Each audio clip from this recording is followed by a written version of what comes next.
नमस्कार मंडळी, स्वागत आहे आपल्या संगीता सोमी किचनमध्ये. चला तर आज आपण बनवूया पालकपासून अप्रतिम असं स्नॅक्सची रेसिपी. ही मुलांना तर खूप आवडते आणि आता सुट्टीचे दिवस चालू आहेत तर तुम्ही मुलांसाठी अशा पद्धतीचं स्नॅक्स बनवून ठेवू शकता. हे 15 ते 20 दिवसासाठी टिकू शकता हवाबंद डब्यामध्ये. चला तर याचबरोबर मी मँगो मस्तानी आणि त्याचबरोबर मँगो लस्सीची रेसिपी अपलोड केली, ती तुम्ही संगीता सोमी किचनवरती पाहू शकता.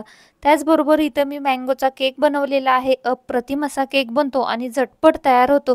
तर ही रेसिपी तुम्ही नक्की बघू शकता. आता आपण रेसिपीला सुरुवात करूया. इथं मी एक जुडी पालक घेतलेला आहे आणि तो साफ करून घेतलेला आहे. आता इथं पालक आहे तो मी अजिबात कट वगैरे करून घेतलेला आहे. तसाच पानं खुडून घेतलेली आहेत, तशीच घेतलेली आहेत. आता आपण हा नळाखालून 2 ते 3 पाण्यातून धुवून घेऊया. इथं बघू शकता मी आता हा 2 ते 3 पाण्यातून धुवून घेतलेला आहे आणि त्यानंतर इथे एक थोडीशी मोठी कढई घेतलेली. त्यामध्ये अर्धी कढई भरून पाणी घातलेलं आहे आणि गॅस चालू केलेला आहे. पाणी गरम झाल्यानंतर त्यामध्ये पालक घालून घ्यायचा आहे. थोडासा मिक्स करायचा त्याच्यामध्ये पाण्यामध्ये आणि त्यावरती झाकण ठेवून घ्यायचं आहे. एक 10 मिनिटात हा पालक शिजतो. मध्ये 5 मिनिटानंतर परत एकदा हलवून घ्यायचा आहे, खाली वर करायचा म्हणजे खालचा वरचा पालक आहे तो व्यवस्थित शिजला जाईल आणि त्यानंतर 10 मिनिटानंतर गॅस बंद करायचा आहे. आता इथे बघू शकता आपला पालक शिजायला 10 मिनिटं झालेली आहेत आणि आता परफेक्ट असा पालक शिजलेला आहे. आता आपण एक चाळण घेतलेली आहे. तुम्ही कोणत्याही चाळणीवरती अशा पद्धतीनं काढून घेऊ शकता किंवा मग पिठाची चाळण असते त्यावरतीही याचं पाणी आहे ते गाळून घेऊ शकता. आता हे सगळा पालक आहे तो आपण चाळणीवरती काढून घेऊ म्हणजे एक्स्ट्राचं जे पाणी असेल ते निघून जाईल, कारण की आपल्याला याची प्युरी करताना याच्यामध्ये पाणीचा वापर अजिबात करायचा नाहीये. आता हे मिक्सरच्या भांड्यामध्ये थंड झाल्यानंतर घालून घ्यायचे. त्यामध्ये मी 4 मिरची घातलेल्या आहेत. त्यातील 2 आहेत त्या तिखट आहेत आणि 2 आहेत त्या साध्या आहेत. त्यानंतर 10 ते 15 लसूणच्या पाकळ्या घालून घेतलेल्या. याच्यासोबत तुम्ही आल्याचा तुकडाही घालू शकता. त्यानंतर याच्यामध्ये कोथिंबीर घातली आणि त्यानंतर मिक्सरला चांगलं फिरवून घ्यायचं आहे. मिक्सरला फिरवत असताना याच्यामध्ये अजिबात पाण्याचा वापर करायचा नाही. तुम्ही तसंच कोरडी आहे ती ग्रेव्ही बारीक करून घ्यायची आहे. आता इथे बघू शकता मी याच्यामध्ये पाण्याचा वापर न करता याची ग्रेव्ही आहे ती बनवून घेतलेली आहे. अप्रतिम असा कलर आलेला आहे, एकदम हिरवागार असा कलर दिसतोय. चला तर आता हे आपण थोडंसं थंड करत ठेवूया आणि तोपर्यंत पीठ मळायला घेऊया. आता इथं मी एक परात घेतलेली आणि त्यामध्ये 2 वाट्या गव्हाचं पीठ घेतलेले आणि हे गव्हाचं पीठ आहे ते सुरुवातीला आपण चाळणीने चाळून घेऊया. आता इथे बघू शकता याच्यामध्ये तुम्ही गव्हाच्या पिठाच्या ऐवजी जर तुम्हाला हवं असेल तर मैद्याचं पीठही वापरू शकता, परंतु इथं मी गव्हाच्या पिठापासून बनवलेलं आहे आणि टेस्टला अप्रतिम असं बनतं. आणखीन मुलांना आता सुट्ट्या चालू झालेल्या आहेत तर अशा पद्धतीचा स्नॅक तुम्ही बनवून ठेवला तर तो तुम्ही झटपट असा मुलांना खायला देऊ शकता. आता याच्यामध्ये मी अर्धी वाटी ते तांदळाचं पीठ घालून घेतलेले आणि 1/4 कप आहे ते रवा घालून घेतलेला आहे. आता इथं आपण या पिठामध्ये थोडासा असा साईडला गोल करून घेतला आणि त्यामध्ये जे आपण प्युरी करून घेतली होती पालकची ती घालून घेतलेली आहे. आता इथं प्युरी कमीत कमी ही 1 वाटी भरून प्युरी असू शकते. आता इथं चवीनुसार मीठ ॲड केलं आणि त्यानंतर याच्यावरती पांढरे तीळ असतात ते घालून घेतलेले. त्याच्यानंतर जिरा आहे ते घालून घेतलेलं आहे. तुम्ही इथं जिरा पावडर घातली तरीही चालू शकतं. जिरा पावडर, धनिया पावडरही याच्यामध्ये ॲड करू शकता. मी याच्यामध्ये अख्खं धना घालून घेतलेलं आहे, सॉरी अख्खा जिरा घालून घेतलेला आहे आणि त्यानंतर आपण हे ते मिक्स करून घेऊया. आता हे मिक्स करत असताना त्याच्या आधी मी 1/4 कप तेल घेतलं होतं आणि ते याच्यामध्ये घालून घेतलेले. तेल घालत असताना यातील फक्त 1 चम्मच तेल मी बाजूला ठेवले, बाकीचं तेल आहे ते याच्यामध्ये घालून घेतलेले. आता इथे बघू शकता थोडंसं पीठ कोरडं राहिलेलं आहे, तर आपण जे मिक्सरच्या भांड्यामध्ये थोडंसं म्हणजे जी प्युरी केलेली शिल्लक राहिली होती ती मी थोडी काढून घेतली आणि त्याच प्युरीमध्ये आपण हे पीठ आहे ते मळून घेतलेले. याच्यामध्ये मी अजिबात पाण्याचा वापर केलेला नाही आणि वरतूनही पाणी घातलेलं नाहीये. तर अशा पद्धतीनं आपण पीठ आहे ते मळून घ्यायचं आणि 15 मिनिटासाठी मुरत ठेवायचं आहे. आता 15 मिनिटं झालेली आहेत. हे पीठ मळत असताना शक्यतो एकदम कडक असं मळायचं आहे, म्हणजे जी आपण रेसिपी बनवणार आहे ज्याला तो आकार देणार आहे तर तो व्यवस्थित आकार येतो. तर त्यासाठी तुम्ही शक्यतो आहे ते हे पीठ आहे ते घट्ट मळून घ्यायचं आहे.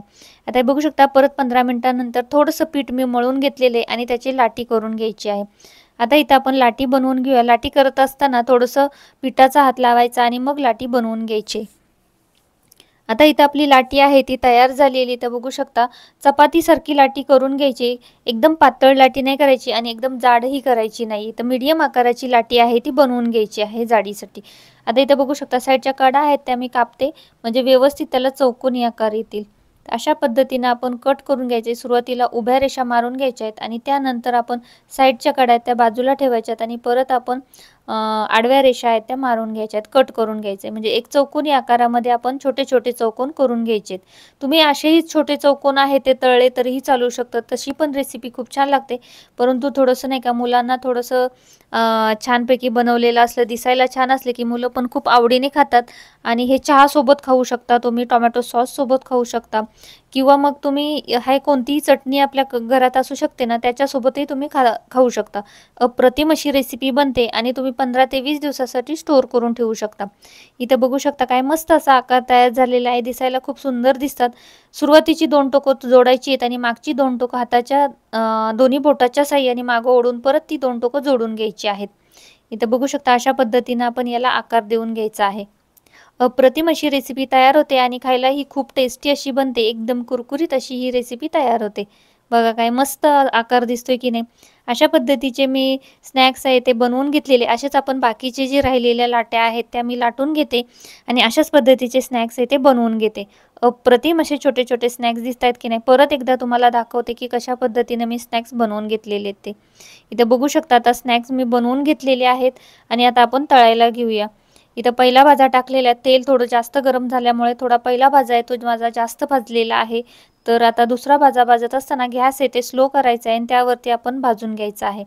पण तरीसुद्धा हे चांगलं भाजल्यानंतर काय होतं, तुम्ही जर कलरसाठी थोडं कमी भाजलं तर मग ही जी रेसिपी आहे ती सॉफ्ट बनते आणि मग तुम्ही हवाबंद डब्यामध्ये ठेवल्यानंतर परत ती दुसऱ्या दिवशी जर खायला घेतली तर मग ती सॉफ्ट लागते. तर त्याच्यासाठी तळताना एकदम बुडबुडे पूर्णपणे बंद होत नाहीत तोपर्यंत ही रेसिपी आहे ती तळून घ्यायची आहे.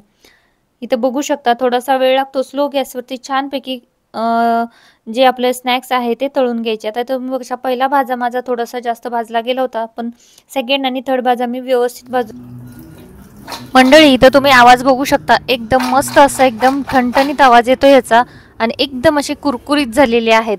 चला तर मग आपण सर्व करून घेऊया. हे तुम्ही टोमॅटो सॉस किंवा कोणत्याही चटणीसोबत सर्व करू शकता किंवा मग चहासोबतही खाऊ शकता. अप्रतिम असा स्नॅक्स तयार होतात आणि हे पालकपासून बनवलेले आहेत तर अप्रतिमच लागतात चवीला. तर नेहमीच आपण पुरी वगैरे असे बनवत असतो, तर त्याच्याऐवजी अशा पद्धतीचे स्नॅक्स एकदा मुलांना बनवून द्या. नक्कीच त्यांना ही रेसिपी आवडली जाईल. चला तर आता आपण एका डब्यामध्ये भरून ठेवूया. अशा पद्धतीने खाली टिश्यू पेपर घालून तुम्ही याच्यामध्ये बनवून ठेवू शकता. मस्त अशी कुरकुरीत आपला स्नॅक्स तयार झाले. मग रेसिपी कशी वाटली ते नक्की सांगा. आवडली असल्यास एक लाईक आणि चॅनलला सबस्क्राईब करायला मात्र विसरू नका. एक छोटीशी कमेंट करायला विसरू नका. रेसिपी आवडली असल्यास पुन्हा एकदा तुम्हाला सांगते की करून बघा एकदा. नक्कीच तुम्हाला ही रेसिपी आवडेल आणि बाकीच्या ज्या रेसिपी मी सुरुवातीला दाखवल्या त्याही पाहू शकता तुम्ही संगीता सोमी किचनवरती. थँक्यू.